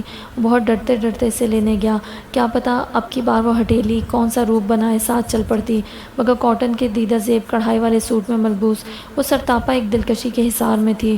منہ پھلائے وہ فرنٹ سیٹ پر آ بیٹھی، بنا اون عباس کی جگمگاتی نگاہوں کا احساس کیے۔ وہ ہلکا پھلکا سا مسکراتے ہوئے ڈرائیونگ سیٹ پر آ بیٹھا، نازک سا کلچ گود میں رکھے، سینے پر دونوں ہاتھ لپیٹے وہ ونڈ اسکرین کو گھور رہی تھی۔ اون ٹھٹکا، کیا ہوا؟ یہ غبارہ کیوں ساتھ لے آئی ہو؟ کون سا غبارہ؟ وہ چونک کر بولی۔ مسکراہٹ دباتے ہوئے اون نے بیک ویو مرر کا رخ اس کی طرف کیا تو اسے غصہ آ گیا۔ اون ہنستے ہوئے مرر سیٹ کرنے لگا تھا، بالکل غبارے کی طرح منہ پھلا کے بیٹھی ہوئی ہو۔ خاموشی سے گاڑی چلاؤ اور جہاں مجھے لے جانا ہے لے جاؤ، ورنہ خواہ موڈ خراب ہوں گے، وہ تنک کر بولی۔ اون نے گہری سانس پڑتے ہوئے گاڑی سٹارٹ کر دی۔ وہ ہوٹل میں بھی جھنجھلائی ہوئی تھی۔ دماغ خراب ہو گیا ہے سب کا، کوئی بھی نہیں جا رہا تو ہم دونوں کو کیوں بھیجا جا رہا ہے؟ اوہ، اون معاملے کی تہہ تک پہنچا۔ یہ نازیہ موٹو کی شادی کا معاملہ تھا جس کے لیے طے پایا تھا کہ اون اور ثانیہ کو بھیجا جائے تاکہ خیر سگالی کے طور پر دونوں گھروں میں سے نمائندگی ہو جائے۔ کم آن یار، مزہ آئے گا، میں تو سوچ کر ہی ایکسائٹیڈ ہو رہا ہوں۔ وہ گہری نظروں سے اسے دیکھتے ہوئے مسکرایا۔ کوئی اور لڑکی ہوتی تو اس نگاہ کا احساس اسے شرما دیتا، یا کم از کم وہ بھی جذبات کی اس انتہا پر آ جاتی جہاں اس پل اون عباس کھڑا تھا۔ مگر یہ ثانیہ تھی، لفظوں کی ٹھوکروں سے سب کچھ اڑا دینے والی۔ ہاں تم ہو سکتے ہو، تمہارا تو بنتا بھی ہے، مگر میرے لیے وہاں کیا ایکسائٹمنٹ ہوگی؟ وہی سیدھا ارم والا تیر بظاہر شانے اچکا کر سادگی سے کہا، میری ایکسائٹمنٹ یہ ہے کہ ہم دونوں باضابطہ ایک حیثیت سے اس شادی میں شریک ہونے جا رہے ہیں۔ اون نے اسے جتایا تو وہ دو بدو بولی، وہ حیثیت جس کا تعین ابھی باقی ہے۔ اون نے بڑے ضبط کا مظاہرہ کیا اور آرام سے بولا، تمہارے لیے ہوگا، میں جانتا ہوں تم میری کیا ہو اور میرے لیے کیا ہو۔ وہ ترکی بدترکی زبان چلانے والی دیہاتن تھی، پڑھی لکھی ہی صحیح، مگر اون کے لفظوں کے چناؤ نے اس کی پلکوں کو لمحہ بھر کے لیے بھوجل کر دیا۔ رخساروں کی لالی وہ چھپا نہ سکی تھی۔ پھر وہی اس کے لب لرزے اور اوپری ہونٹ کی خوبصورت خم نے بے اختیار اون کی نگاہ کو جکڑا۔ اس کے ہونٹوں پر پیاری سی مسکراہٹ پھیل گئی۔ You are my best friend, اور دوستوں کے ساتھ ٹرپ کی انجوائمنٹ تو تم جانتی ہوگی۔ ایک پل میں وہ بات گھما کر اس کا اثر زائل کر گیا تھا۔ مگر یہ ایک ہفتے کا ٹرپ ہے اون، میں کسی کے گھر جا کر اتنے دن نہیں رہ سکتی، اوپر سے بڑی ممانی کی طنزیہ گفتگو۔ اس نے بے چینی سے پہلو بدلا۔ کانٹے کی ٹکر ہوگی، وہ بے اختیار بولا، پھر ثانیہ کے گھورنے پر جلدی سے کہا، تمہیں بھی تو اس علم پر عبور حاصل ہے تائی جان کی طرح، تم پلیز کسی طرح مجھے ساتھ لے جانے سے انکار کر دو، وہ ملتجانہ انداز میں بولی۔ میں کسی بھی طرح تمہیں ساتھ لے جانے سے انکار نہیں کر سکتا، تم میرے ابا کو میرے جتنا نہیں جانتی۔ اون نے جھجری لے کر خوفزدہ ہونے کی اداکاری کی۔ یہ سب تمہارا ہی بنایا ہوا ڈرامہ لگتا ہے مجھے، ثانیہ نے کانٹا اٹھا کر اون کے بازو میں چبھویا، اور جواباً اس نے اتنی زور سے آہ بلند کی کہ ثانیہ نے کانٹا ٹیبل پر رکھ کر بے اختیار لبوں کو ہاتھوں سے ڈھانپ لیا۔ کئی گردنیں ان کی طرف مڑی تھیں، اور اب اون کے ہنسنے پر ثانیہ کو غصہ آ رہا تھا۔ کانٹا تھا، تلوار تو نہیں جو یوں چیخے تم، اتنی زور سے جو چبھویا تھا، بلکہ کھبویا تھا تم نے، وہ ڈٹائی سے بولا۔ غلطی ہو گئی، مجھے یہ چھری استعمال کرنی چاہیے تھی۔ ثانیہ نے چھری اٹھا کر اسے دھمکایا تو مسکرا دیا، اور اس کی آنکھوں میں دیکھتے ہوئے بڑے انداز سے بولا، تم چھری اٹھاتی تو میں اپنا دل نکال کر پیش کرتا۔ اس کی نگاہوں نے لمحہ بھر ہی ثانیہ کی نگاہ کو جکڑنے کی گستاخی کی، مگر ثانیہ کا دل گویا کسی نے زور سے مٹھی میں دبوچ کر پھر آہستہ آہستہ چھوڑا ہو۔ وہ نگاہ پھیر گئی۔ یہ ایک چھوٹا سا تحفہ میری بیسٹ فرینڈ کے لیے، گہرے سبز رنگ کی مخملی ڈبیا ثانیہ کی طرف دھکیلتے ہوئے مسکرایا۔ مجھے دوستوں سے گفٹ لینے کی عادت نہیں ہے اون، پلیز مائنڈ مت کرنا، وہ معذرت خواہ انداز میں بولی۔ تمہیں مجھ جیسا دوست ملا ہی کہاں تھا پہلے، مجھے بہت عادت ہے دوستوں کو گفٹ دینے کی۔ اون نے اس کی معذرت قبولنے سے انکار کر دیا۔ وہ گہری سانس بھر کر کرسی کی پشت سے ٹیک لگائے یوں ہی ڈائننگ ہال میں لوگوں کو دیکھنے لگی۔ وہ بڑے سکون سے اسے دیکھتا اس کی توجہ کا منتظر تھا۔ پھر وہ جھنجھلا کر آگے ہوئی اور ہاتھ بڑھا کر وہ کیس اٹھا لیا۔ مجھے یہ سب پسند نہیں ہے اون، ٹین ایجرز جیسی حرکتیں۔ وہ انتہا درجے کی بے درد تھی۔ شکر ہے تم نے چیپ کا لفظ استعمال نہیں کیا، کھول کر دیکھو، یہ ڈبہ گفٹ نہیں کیا میں نے، اس کے اندر بھی کچھ ہے۔ وہ من موجی تھا، لمحے بھر میں اس کی باتوں کو نظر انداز کر کے پھر سے شاداب ہو جاتا۔ ثانیہ نے وہ کیس کھولا تو اس میں میرون اور سی گرین نگوں سے جڑی نفیس سی سونے کی چوڑی، اور اس چوڑی سے منسلک باریک چین سے جڑی ایک نازک سی انگوٹھی، جس کا ایک نگ میرون تھا اور ایک سی گرین۔ وہ واقعی ایک نفیس گفٹ تھا۔ خود ثانیہ بھی اسے جیولر شاپ دیکھتی تو خریدنا چاہتی۔ یہ بہت قیمتی گفٹ ہے اون، اس نے کیس واپس ٹیبل پر رکھا۔ گفٹ کو قیمت کی نہیں، جذبات کی بنیاد پر پرکھنا چاہیے، وہ اطمینان سے بولا۔ اور انسانوں کو، ثانیہ نے طنز کیا، مگر وہ نظر انداز کر گیا۔ اب تم یہ پہن رہی ہو یا میں خود اٹھ کر یہ کارنامے بھی انجام دے لوں؟ میں رنگ وغیرہ نہیں پہنتی، وہ آنا کانی کر رہی تھی۔ شاید اون سے اتنا قیمتی گفٹ لینے میں ہچکچاہٹ مانے تھی، مگر میں دے رہا ہوں تو پہننی چاہیے، وہ ویٹر کو اشارہ کرتے ہوئے بولا تو ثانیہ نے گہری سانس بھرتے ہوئے وہ چوڑی اٹھائی اور کلائی میں ڈالنے لگی۔ انگوٹھی پہن کر جیسے اس کا سنگھار مکمل ہو گیا تھا۔ دیٹس نائس، اون نے اس کا ہاتھ دیکھتے ہوئے توصیفی انداز میں کہا۔ اچھا اب اصل بات پر آؤ اون، میں شادی میں شرکت نہیں کرنا چاہتی، ثانیہ نے اس کی توجہ خود پر سے ہٹانے کے لیے کہا۔ شادی میں شرکت بہت ضروری ہے، کیونکہ ابا کہہ چکے ہیں، اب میں تمہارے لیے منع کروں گا تو زیر عتاب آ جاؤں گا۔ ویٹر آ گیا تھا۔ اون اسے اپنی اور ثانیہ کی پسند کی ڈشز نوٹ کرانے لگا۔ ایک بہترین ڈنر کے بعد وہ دونوں لانگ ڈرائیو پر نکل گئے۔ گاڑی میں چلتا رومانٹک سا میوزک اور اون کی معنی خیز سی خاموشی۔ ثانیہ کو اپنا دھیان کسی اور طرف لگانا دنیا کا مشکل ترین کام لگ رہا تھا۔ اون اب گھر چلو، اس نے کہا، اور اون نے شرافت سے گاڑی واپس موڑ لی۔ رات کے 11 بج رہے تھے۔ ثانیہ نے گیٹ کے سامنے اتر کر کلچ میں سے چابی نکالی۔ اون بھی نیچے اتر آیا۔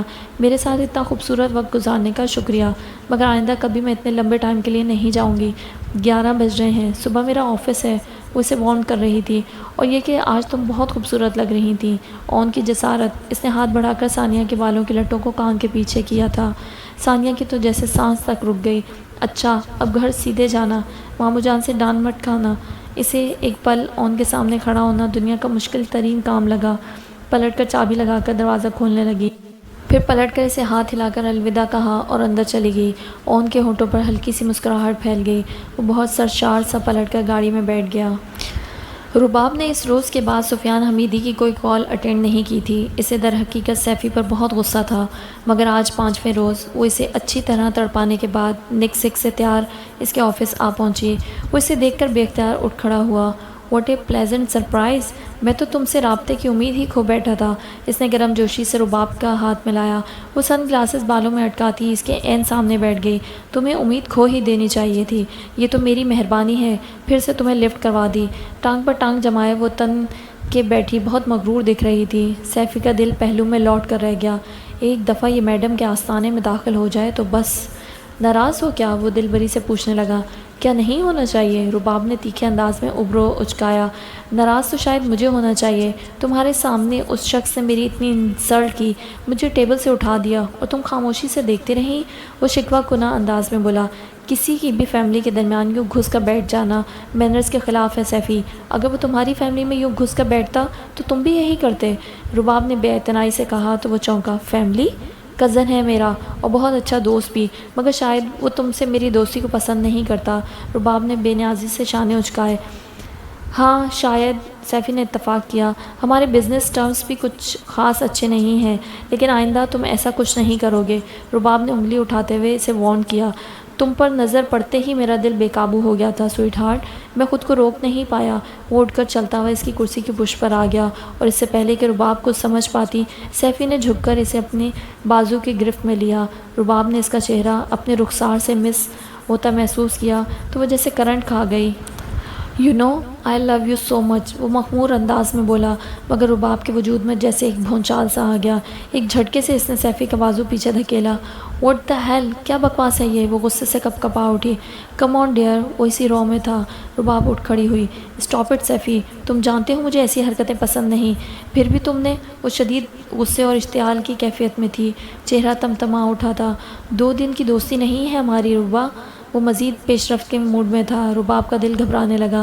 ایسی صورتحال کے متعلق تو اس نے سوچا بھی نہ تھا۔ وہ یہاں آنے کی غلطی پر پچھتانے لگی۔ سیفی پلیز، مجھے یہ سب پسند نہیں ہے۔ جب تک کہ ہمارے درمیان کوئی مضبوط رشتہ نہیں بن جاتا۔ وہ اسے ہر طریقے سے ہینڈل کرنا چاہتی تھی۔ سو اپنے غصے کو پس سے پش ڈال کر قدرے نرمی سے بولی تو وہ معائنہ خیزی سے کہنے لگا۔ مضبوط رشتہ بنانے کی شروعات ہی تو کر رہا ہوں۔ اتنے دنوں کے گیپ کے بعد ملو گی تو جذبات میں ایسا ابال تو فطری بات ہے۔ اوفو، اچھا چلو آئس کریم کھانے چلتے ہیں، تمہارا دماغ بھی کچھ ٹھنڈا ہوا ہوگا اور جذبات بھی۔ وہ فوراً دروازے کی طرف بڑھی۔ ادھر تو یہ حال تھا کہ نماز بخشوانے آئی تھی اور روزے گلے پڑ گئے، مگر رباب نے بہرحال یہ طے کر لیا تھا کہ وہ اب سیفی سے پیچھا چھڑوا ہی لے گی۔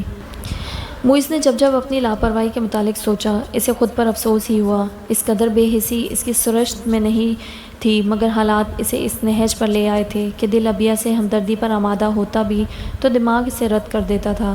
اس کا جی چاہتا تھا کہ اسے کہیں سے جادو کی چھڑی مل جائے جسے گھما کر وہ وقت کو پھر سے پیچھے لے جائے، جہاں وہ ایک مکمل، بے فکر اور خوش باش انسان تھا۔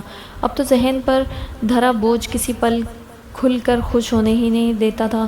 اس کی سمجھ میں نہیں آتا تھا کہ ابیہ والا معاملہ کس طور پر آڑ لگے گا۔ اس نے ابیہ سے کہہ تو دیا تھا، مگر وہ انیکسی میں بیٹھے بیٹھے تو کسی کو پسند نہیں کر سکتی تھی، اور وہ کیا توجیہ پیش کرے گا لڑکوں والوں کو؟ وہ سوچتا تو الجھتا ہی چلا جاتا۔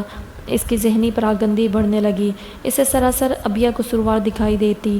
اس کی وجہ سے اس کی زندگی کھل کر جی نہیں پا رہا تھا۔ اور رباب، ہاں رباب ایک ایسا روزن تھی جس سے زندگی کی تازہ ہوا آنا شروع ہوئی تھی۔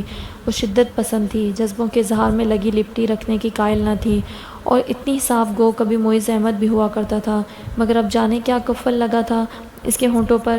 رباب کے لیے دل میں بہت خاص جذبے رکھنے کے باوجود وہ کھل کر اسے اظہار نہیں کر پایا تھا، اور اس سب کی قصوروار ابیہ مراد ہے، وہ طے کر چکا تھا۔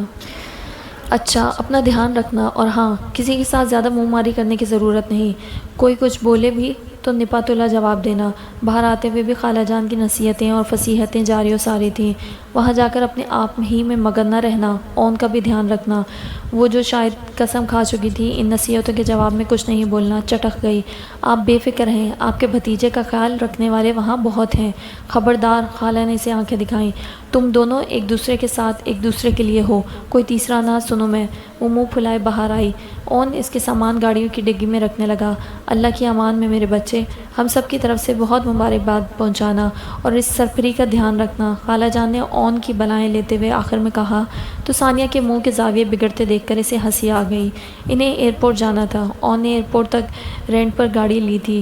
ڈرائیور ساتھ ہونے کی وجہ سے ثانیہ کو اپنے دل کے پھپھولے پھوڑنے کا موقع نہیں مل سکا تھا، مگر ایئرپورٹ پہنچ کر مل گیا۔ میں نے کہا تھا تم سے کہ میں نہیں جاؤں گی۔ اوفو، بس چپ کرو، اب گڑیا کو جہاز کی سیر کروائیں گے۔ اون نے جیسے چند سالہ بچی کو پچکارا تھا۔ ثانیہ نے خشمگی نگاہوں سے اسے دیکھا۔ اون نے دل پر ہاتھ رکھا۔ اف، بہت قاتلانہ انداز تھا، بندہ جان سے بھی جا سکتا تھا، خیال کیا کرو تھوڑا۔ بہت لف، بے اختیار غصے سے کہتے وہ پتہ نہیں کیا خیال آنے پر زبان دانتوں تلے دبا گئی۔ لف یعنی لفنگے، وہ مزے سے پوچھ رہا تھا۔ ثانیہ نے پاؤں پٹکے اور میگزین میں منہ دے لیا۔ میں کسی طور وہاں نہیں جانا چاہتی اون۔ جہاز اپنی پوری بلندی پر تھا۔ جب آنکھیں موندے اون نے ثانیہ کی مدھم آواز سنی۔ میں اس ذلت کو وہاں دہراتے ہوئے نہیں سننا چاہتی جو تم نے مجھے ریجیکٹ کر کے لوگوں کے لوگوں کو بخش دی تھی۔ اون نے آہستگی سے آنکھیں کھولی اور چہرہ موڑ کر ثانیہ کو دیکھا۔ وہ بہت دل گرفتہ اور شکستہ لگی، مگر میں تمہارے ساتھ وہاں ضرور جانا چاہتا تھا، ان سب کو تمہارا اصل مقام بتانے کے لیے۔ اون کا لہجہ بہت نرم تھا۔ ثانیہ لب کو چلتی کھڑکی کی طرف متوجہ ہو گئی۔ اب بس بھی کرو، تمہارا تو ہار سنگھار ہی مکمل نہیں ہو پا رہا۔ نیلم نے ارم کے ہاتھ سے لپ گلاس چھینتے ہوئے طنزیہ کہا تو وہ لہرا کر بڑے انداز سے بولی، خوشبو بتا رہی ہے کہ وہ راستے میں ہیں، موج ہوا کے ہاتھ میں ان کا سراغ ہے۔ ان کا یعنی ان دونوں کا؟ نیلم نے اپنا میک اپ سامان سمیٹنا شروع کیا۔ جی نہیں، مجھے تو صرف اون کا انتظار ہے، باقی سب گند بلا ہے، اس سے مجھے کیا سروکار؟ ارم نے ہونٹوں کو سکیڑ کر آئینے میں دیکھتے ہوئے لاپرواہی سے کہا۔ منقوہ ہے وہ اون بھائی کی، جسے بیوی بھی کہہ سکتے ہیں۔ نیلم اس سے 2 سال چھوٹی تھی، مگر وہ یوں لڑتی جھگڑتی جیسے ہم عمر ہوں۔ یوں بھی ارم کی خود پسند طبیعت کی وجہ سے نیلم کی اس سے کم ہی بنتی تھی۔ اب بھی طنزاً اسے یاد دہانی کرائی۔ ہاں، مگر وہ صرف مجھ سے شادی کرنا چاہتا ہے، یاد ہے نا تم سب کو؟ وہ بڑے غرور سے سر اٹھا کر بولی۔ وہ بہت خوبصورت نہ تھی، مگر ہر 3 ماہ بعد نیا ہیئر اسٹائل، ڈیزائنر کے کپڑے اور پارلر کے چکر اس کی دلکشی کو کسی حسینہ کی طرح برقرار رکھتے تھے۔ خدا جانے کیا بات تھی اور ہمارے ہاں کس انداز میں پہنچی۔ اب تم اس چکر سے نکل آؤ۔ نیلم نے اسے آئینہ دکھایا۔ 6 سال بعد مل رہے ہیں، تم دیکھنا اون عباس میرے قدموں میں ڈھیر ہو جائے گا۔ ارم اترائی۔ چھی، نیلم کا دل بیزار ہوا۔ اچھا سوچو گی تو ہی اچھا ہوگا، ویسے بھی وہ دونوں میاں بیوی کی حیثیت سے آ رہے ہیں محترمہ۔ مجھے پکی خبر ملی ہے، ثانیہ اس شادی کے لیے بالکل بھی راضی نہیں ہے۔ اون کے انکار اور مجھ سے شادی کے اعلان نے اسے اون کی نظروں میں اس کی حقیقت اور حیثیت بتا دی ہے۔ وہ دوپٹے کو لہرا کر گھومی۔ نیلم کا سر چکرانے لگا۔ پتہ نہیں کن خوش فہمیوں کا کون سا پہاڑ بنا کر رکھا ہے تم نے، بلکہ غلط فہمیوں کا۔ نیچے آؤ گی تو حقیقت دکھے گی تمہیں۔ حقیقت تو اب سارا زمانہ دیکھے گا۔ وہ کسی اندیکھے منظر کا تصور کر کے گدگداہٹ محسوس کرتے ہوئے کھلکھلائی تھی۔ اسی وقت ڈور بیل بجی۔ اون آ گیا، وہ جوش سے بولی۔ نیلم اس کا مسرت سے گلابی پڑتا رنگ دیکھ کر رہ گئی۔ وہ دروازہ کھول کر ہوا کے جھونکے کی مانند باہر کو بھاگی تھی۔ وہ سب ماضی کی باتیں تھیں۔ اب کون اون اور کہاں کا اون؟ اون نے آنے سے پہلے ثانیہ کو باور کرایا تھا، مگر جب کھٹاک سے دروازہ کھلا تو پھولی سانسوں اور گلابی پڑتی رنگت کے ساتھ وہ ارم فراست علی ہی تھی، جو صاف لگ رہا تھا کہ بھاگتے ہوئے دروازہ کھولنے آئی تھی۔ السلام علیکم۔ اس کا انداز پرمسرت تھا۔ ثانیہ نے معنی خیز نظروں کے ساتھ اون کو دیکھتے ہوئے سلام کا جواب دیا تو وہ خفیف سا منہ بنا کر جھکتے ہوئے سامان اٹھانے لگا۔ آپ رہنے دیں، میں ملازم کو بلاتی ہوں۔ تو گیٹ کھولنے کو کوئی ملازم نہیں تھا؟ اون نے ثانیہ کے ساتھ اندر داخل ہوتے ہوئے سادگی سے پوچھا۔ چوکیدار ہے نا، میں نے ہی اسے روکا تھا۔ اتنے سالوں کے بعد آنے والے مہمان کو تو خود ریسیو کر کے پروٹوکول دینا چاہیے نا۔ وہ پہلے سے زیادہ صاف گو ہو گئی تھی، یا پھر منہ پھٹ خوبصورت ٹائل سے سجی روش کے دونوں اطراف سرسبز لان کو مسرت سے دیکھتی ثانیہ نے چونک کر اسے دیکھا۔ مہمان نہیں، مہمانوں، اون نے سنجیدگی سے اسے ٹوکتے ہوئے ثانیہ کی طرف اشارہ کیا تھا۔ جی بالکل، وہ لاپرواہی سے کہہ کر ملازم کو سامان اٹھانے کا اشارہ کرنے لگی۔ اندر سب نے دونوں کا پرتپاک استقبال کیا۔ تایا جان اور فاران تو آفس میں تھے، جبکہ کاشان سے ملاقات ہو گئی۔ باقی نازیہ، نیلم اور تائی جان بھی بہت اچھے طریقے سے ملی۔ اوہو، نازی موٹی! اون نے اسمارٹ اور خوش شکل سی نازیہ کو دیکھ کر حیرت سے آنکھیں پٹپٹائیں تو وہ کھلکھلا کر ہنس دی۔ اون کی بے تکلفانہ انداز پر ثانیہ نے گہری سانس بھر کر تائی جان کی طرف رخ موڑا، جو اس سے کچھ پوچھ رہی تھیں۔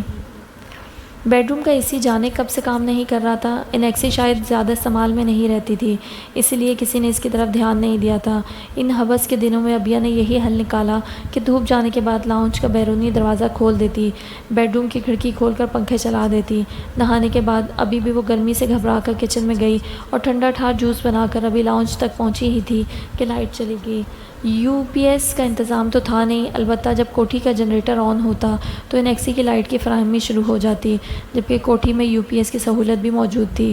وہ تحمل سے وہیں کھڑی جنریٹر آن ہونے کا انتظار کرنے لگی، جو AC چلانے کے لیے انہیں آن کرنا ہی پڑتا تھا۔ 1 2 3 اس نے سیکنڈ گننے شروع کیے۔ اسی وقت اسے محسوس ہوا جیسے اس کی پنڈلی کو کسی نے چھوا ہو۔ وہ بدک کر پیچھے ہٹی، ٹھنڈا جوس اس کے کپڑوں پر چھلکا۔ اسی وقت ایک گھراہٹ کی آواز آئی اور ایک زندہ وجود اس سے آ ٹکرایا، گرم اور نرم سا لمس۔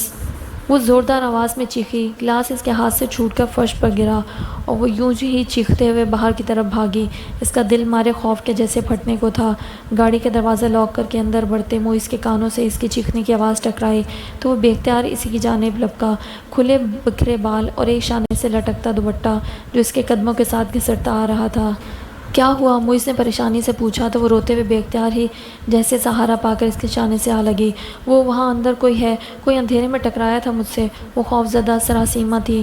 کوئی اور وقت ہوتا تو موئز ہرگز اسے یوں قریب نہ آنے دیتا، مگر اس وقت تو اس کی بات سن کر موئز کے اعصاب تن گئے تھے۔ کوئی ملازم؟ اس نے نرمی سے ابیہ کو پیچھے کیا۔ وہ سرتاپ پر لرز رہی تھی۔ تم یہیں ٹھہرو، میں دیکھتا ہوں۔ جنریٹر آن ہو چکا تھا، انیکسی روشن تھی۔ وہ محتاط سے اندر داخل ہوا۔ لاؤنج میں پنکھا چل رہا تھا مگر وہاں کوئی زیرو موجود نہیں تھا۔ وہ بیڈ روم کی طرف بڑھا۔ اسی وقت 2 بلیاں ایک دوسرے کے پیچھے گراتے ہوئے باہر کی طرف بھاگیں تو وہ گہری سانس بھر کر رہ گیا۔ اس کی پیشانی پر شکنیں پھیل گئیں۔ اگلے روز نہ صرف موئز نے AC ٹھیک کرایا بلکہ UPS کا کنیکشن بھی کروا دیا۔ اب باہر کا دروازہ بند رکھنا، وہ اسے جاتے ہوئے کہہ گیا تو ابیہ اس سے نظر بھی نہ ملا پائی۔ اپنی بے اختیاری وہ بھول نہیں پائی تھی۔ اور بھائی تمہاری شادی کب ہو رہی ہے؟ تائی جان نے متجسس انداز میں اون سے پوچھا تو وہ مسکرا دیا، مگر اس کے کچھ بولنے سے پہلے ہی ثانیہ نے بے اختیار کہا، فی الحال تو نہیں، میں جاب کر رہی ہوں۔ اون کو اس کا اس طرح بولنا اچھا نہیں لگا مگر وہاں موجود ارم کے دل کو سکون ضرور ملا۔ یعنی خبر درست ہے۔ ثانیہ راضی نہیں رخصتی پر۔ آئیں آپ کو آپ کا کمرہ دکھا دوں، ارم نے بطور خاص اون کو مخاطب کیا تھا۔ ہاں بیٹا، سفر سے آئے ہو، آرام کر لو، یہاں تو کل سے فنکشن اسٹارٹ ہو جائے گا، تائی جان نے لگاوٹ سے کہا۔ اور بیٹی کا آرام؟ ثانیہ کے دل میں کلبلاہٹ ہوئی، اسے اپنا خیال آیا تھا۔ چلو ثانی، اون نے اٹھتے ہوئے ثانیہ سے کہا تو اس کا دل سکون سے بھر گیا۔ ہے تم دونوں کیا ایک ہی کمرے میں رہو گے؟ تائی جان نے جس طرح تھوڑی پر ہاتھ رکھ کر حیرت سے پوچھا۔ ثانیہ اٹھتے اٹھتے دوبارہ بیٹھ گئی۔ اپنے چہرے سے نکلنے والی تپش کی لٹیں وہ اچھی طرح محسوس کر سکتی تھی، اوپر سے 3 بہنوں اور ان کی 2 خالہ زاد کی ہنسی، مگر اون کا انداز بہت سنجیدہ اور عام سا تھا۔ ثانیہ بھی میرے ساتھ ہی سفر سے آئی ہے، اس کا کمرہ بھی ارم نے ریڈی کر دیا ہوگا، یہ بھی جا کے ریسٹ کر لے گی۔ ہاں وہ، تائی جان نے گڑبڑا کر بیٹیوں کی طرف دیکھا، یہ میرے ساتھ روم شیئر کر لے گی۔ چلو ثانیہ، تمہیں بھی کمرہ دکھاتی ہوں، ارم نے بڑی نزاکت سے جواب دیا تو ثانیہ کو نہ چاہتے ہوئے بھی اٹھنا پڑا۔ اس کے دل کی کیفیت کو اس کے چہرے سے محض اون ہی جان پایا تھا۔ ارم کے ساتھ ایک کمرے میں رہنا ثانیہ کے لیے ہفتے بھر کا امتحان تھا۔ وہ گہری سانس بھرتا ان دونوں کے پیچھے چل پڑا۔ وہ خوفزدہ تھی، بہت خوفزدہ۔ تبھی دروازے پر زوردار دستک ہوئی۔ ابیہ نے بھاگ کر دروازہ کھولا۔ دروازے پر موئز احمد کھڑا تھا۔ وہ مسکرایا تو ابیہ کی مشام جان معطر ہو گئی۔ آج پھر ڈر گئی ہو؟ اس کا انداز معنی خیز تھا۔ ابیہ شرما سی گئی اور واپس پلٹی، مگر اس کے دوپٹے کا کونا موئز کے ہاتھ میں تھا۔ وہ ہلکے سے جھٹکے سے رکی مگر مڑ کر نہیں دیکھا۔ میرے ہوتے ہوئے کس بات کا ڈر؟ وہ اس کے بالکل قریب تھا، اتنا قریب جتنا کہ 2 دن پہلے موئز کی سانسوں کی تپش اس نے اپنے رخساروں پر محسوس کی تو ہڑبڑا سی گئی۔ وہ جھٹکے سے اٹھی تو پسینے میں شرابور تھی۔ خواب؟ وہ کئی لمحوں تک بیٹھی بے یقینی سے غور کرتی رہی۔ اسی وقت دروازہ زور سے بجا اور اس کے بعد بیل بھی بجا دی گئی۔ وہ تیزی سے اٹھ کر بھاگی۔ دروازے تک پہنچنے تک اس کا تنفس تیز تر ہو گیا تھا اور دوپٹہ پیروں میں ایک طرف سے لٹک رہا تھا۔ اس کے ذہن میں وہ خواب تر و تازہ تھا۔ اس نے لاک کھول کر جھجکتے ہوئے آہستہ سے نوب گھما کر دروازہ کھولا تو سامنے موجود شخصیت کو دیکھ کر اس کے اوسان خطا ہو گئے۔ اس کی رنگت پل بھر میں زرد پڑ گئی۔